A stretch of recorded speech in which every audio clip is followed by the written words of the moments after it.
যে কোনো উপোসের দিনে বানিয়ে নিন সাবুদানার পোলাও।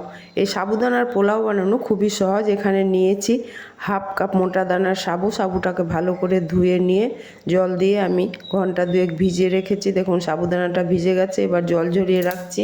গ্যাসের মধ্যে বসিয়ে দিলাম একটি কড়াই, তার মধ্যে 2 চামচ সাদা তেল, কয়েকটা চিনে বাদাম ওটা ভেজে নিয়ে তুলে নিচ্ছি। তারপরে দিয়ে দিচ্ছি কাজু কিশমিশটা ভেজে তুলে নেওয়ার পরে ওই তেলের মধ্যে দিয়ে দিচ্ছি 1 চামচ মতো ঘি।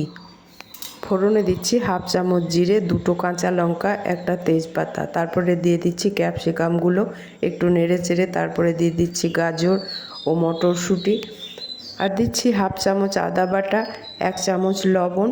তারপরে সাবুদানাগুলো দিয়ে নাড়াচাড়া করব, আর দিয়ে দেব 1 চামচ চিনি। পোলাওটা একটু মিষ্টি মিষ্টি খেতে ভালো লাগবে।